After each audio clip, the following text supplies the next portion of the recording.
This is a story about the Selchies, the people of the sea.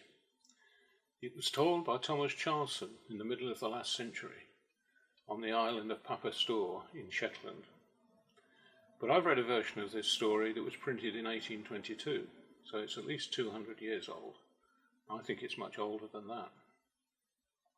So, there were 5 men, and they went out from Papa Stour in bad weather to the Selchies to hunt seals.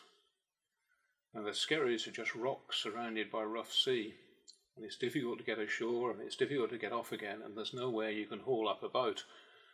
So when they got on there, one man stayed to hold the boat while the other 4 went after the seals.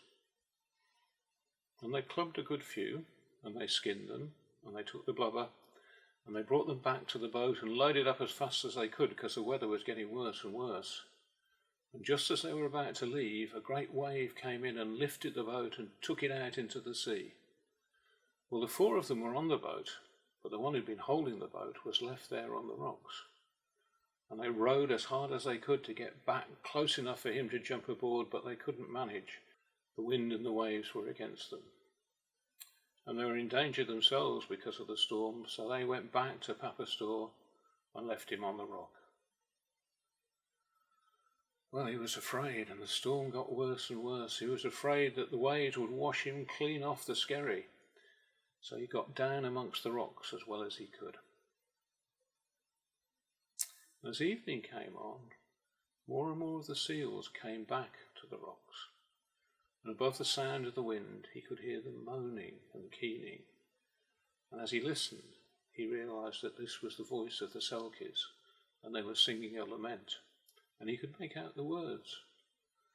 And they were lamenting for their friends who'd lost their skins, who could swim no more, who had to live on land like men and women, who could no more visit their city below the waves, the city of pearl and coral. And they described the city and how the sea was the sky above them, pure blue and pure green, and more beautiful than the skies of earth. And they lamented for their friends, their brothers and sisters, each of them by name. And one of the loudest laments came from a selkie called Geira, and the other selkie folk lamented along with her. For she was crying for her son that was lost to her forever, he that had lost his skin and was condemned to walk upon the ground.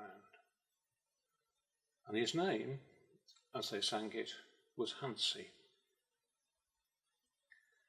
Well, the man was in despair, and he stood up to see how the sea was, and it was just as wild as before. And when the Selkies saw him, they stopped their lament, and they were frightened of him, and he was frightened of them. But the old selkie Geira came up to him and spoke to him kindly. She said, "You're lost, and I have a sort of pity for you. For never again will you be able to go from here. Never again will you be at your hearthstone. You will not see your loved ones, your father, your mother, your sisters, your brothers, nor your son. All there is for you to see is the wild waves and the black rocks and a hard sky." "That's true," he said. "I'm lost, and I shall perish here." "Well," she says, "if I could take you safe back to Papa Stour, would you give me your word to do what I ask?" "Well, I might, but it might be something I couldn't do." "It's only a little thing I'm asking you." "Well, if it's a little thing or if it's a great thing, if it's in my power," he says, "I'll do it." "Get on my back then," she says, "and I'll swim you back. But I could die in the sea just as I'll die here on the rock," he said. "Your back is slippery with the wet, and I would fall off." "I would take care of you," she says. "I'm sure you'd try," he said.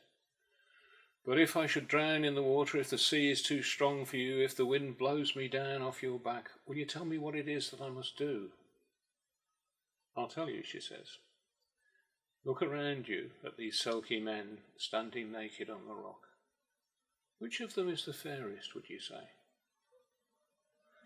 "Him that is tallest, him that is standing there weeping.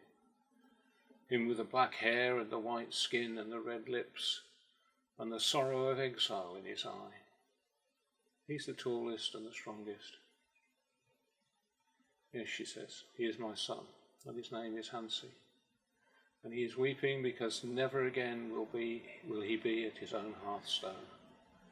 Will you fetch and find his skin for me, she says, that he can swim home through the sea? I'll do it, he said. Then get on my back, she says, and we'll go. But the wind and the waves were fearsome, and he was afraid. I have my little knife, he said, and if you'll permit it, I could cut holes in your back, 2 for my hands and 2 for my feet, and I could grip on that way. If you wish it, she says. So he cut the holes, and he gripped on, and they went into the water, and she swam him back to Papa Stour. She put him ashore away from the harbour, so when he came to the town, the people didn't know he was there. So he went to the little stone hut where they keep the sealskins, and he picked out the longest and the bonniest one, and he took it back to Geira, and it was the skin of her son Hansi. So she took it, and she swam away. So that's how the bargain was made between the man of the island and the Selchies, Geira and Hansi. The next day, when he came into town, the people were surprised that he'd been able to get back, and they asked him what had happened, and he told them, and they didn't believe him. They thought he was lying, or that the fear of being left on the rock had turned his mind. But years after, the body of an old seal was washed up on the shore, and on its back there were the scars of where 4 holes had been cut in its skin. Now, you may not believe me. You may think I'm a truth twister. People think these stories are lies. But they were true one time. These things happened one time. And maybe they'll happen again some other time.